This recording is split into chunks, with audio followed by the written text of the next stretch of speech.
ठंड में छत पर सोने वाला गांव। पायल शाम का खाना रसोई में बना रही थी और गुस्से में साथ में बड़बड़ा भी रही थी।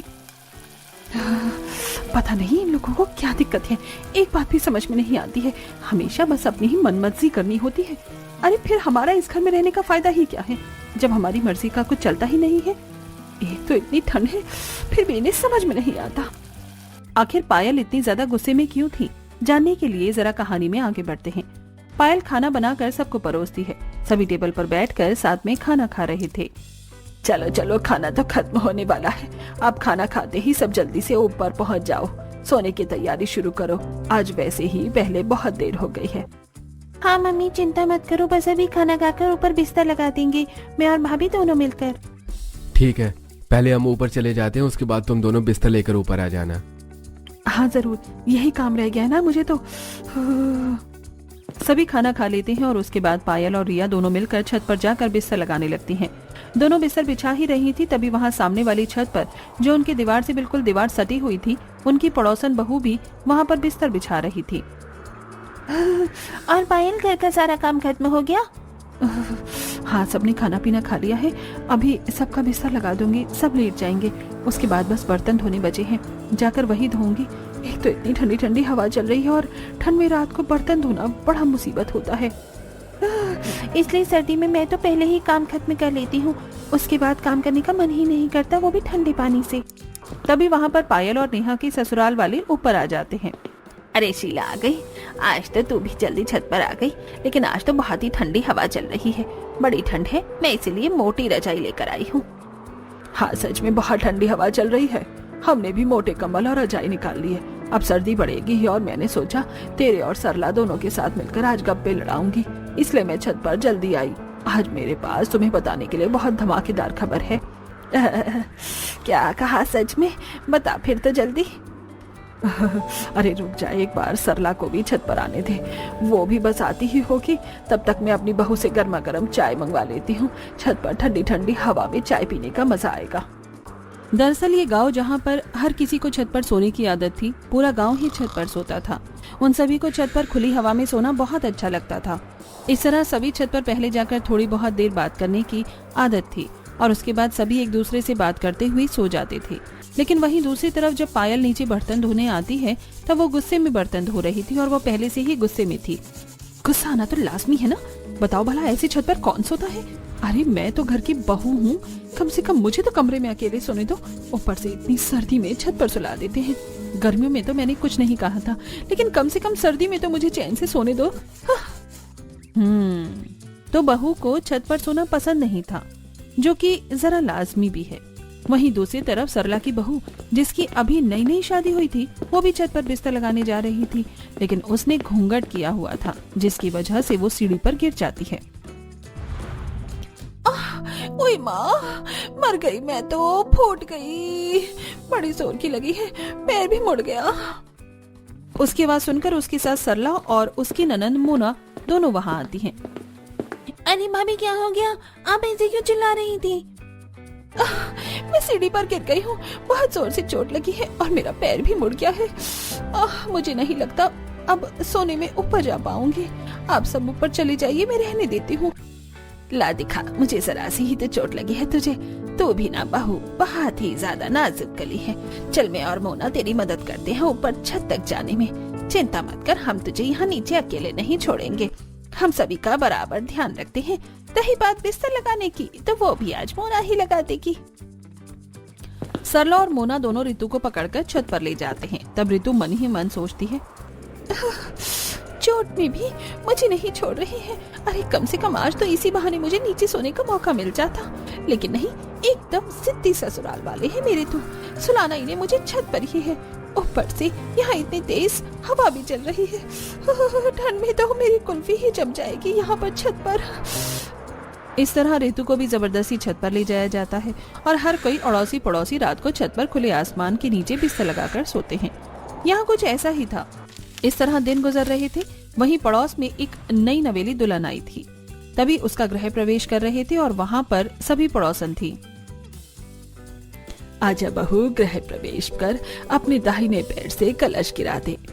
पलक कलश गिरा कर गृह प्रवेश करती है। उसके बाद सभी कहते हैं, हाँ, स्वागत है हमारे खुले गांव के ससुराल में। एकदम खुली और ताजी हवा का एहसास होगा यहाँ। बिल्कुल सही कहा, यहाँ पर ऐसा खुला वातावरण कहीं नहीं मिलेगा बहू, जैसा हमारे गांव में मिलता है। हमारी बहुओं से पूछो, इसलिए तो खुश रहती हैं। नई नवेली दुल्हन पलक को तो कुछ समझ में ही नहीं आता, लेकिन वहीं खड़ी पुरानी बहुएं कहती हैं, हाँ बिल्कुल बिल्कुल, हम तो कुछ ज्यादा ही खुश हैं यहाँ पर। हर रोज खुली हवा में सोने का हमें इतना अच्छा अवसर जो मिलता है, जिसकी वजह से हमारी रात की नींद पूरी नहीं हो पाती है। अरे कुछ दिन पहले मुझे चोट लग गई, लेकिन फिर भी जबरदस्ती मुझे छत पर लेकर गई है सुलाने के लिए। हाँ, और कल पूरी रात मुझे नींद नहीं आई। एक तो इतनी ठंडी हवा चल रही थी, ऊपर से मेरा कंबल भी इतना पतला था।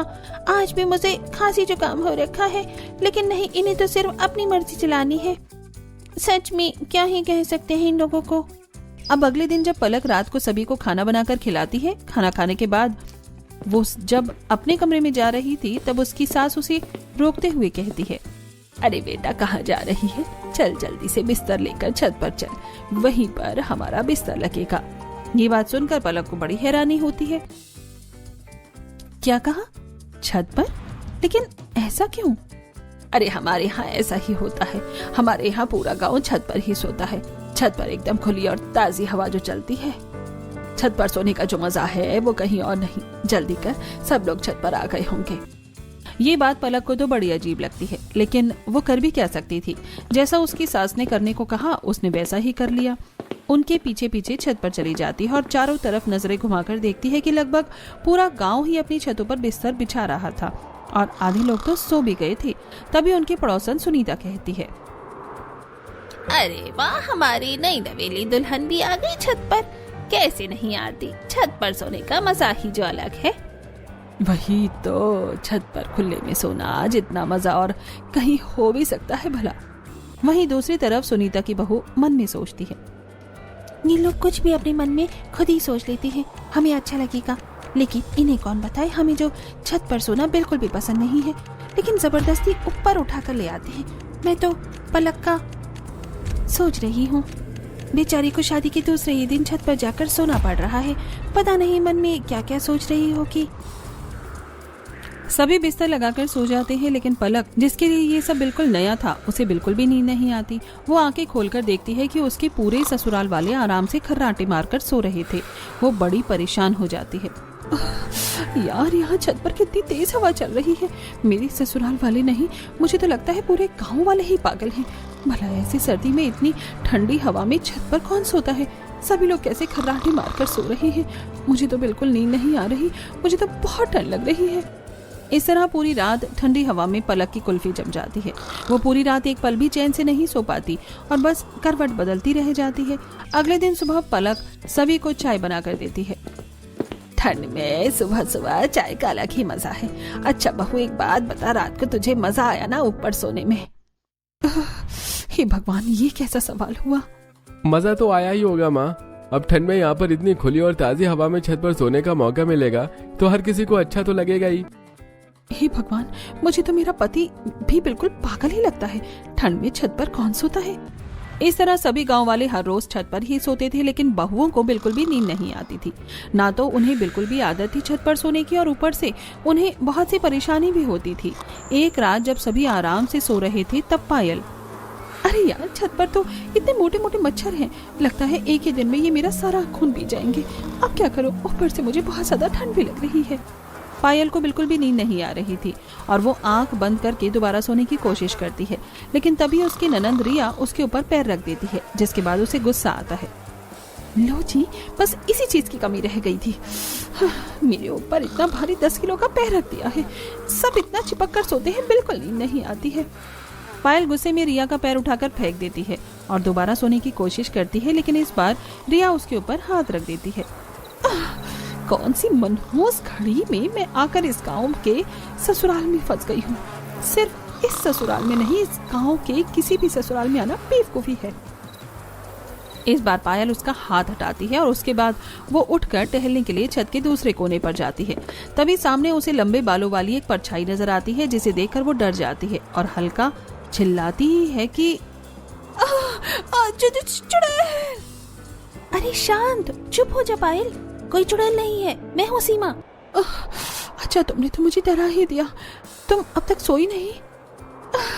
अरे यार कहाँ, एक तो इतनी ठंडी हवा चल रही है, बड़ी ठंड लग रही है, ऊपर से इतने मोटे मोटे मच्छर काट रहे हैं, पूछो ही मत।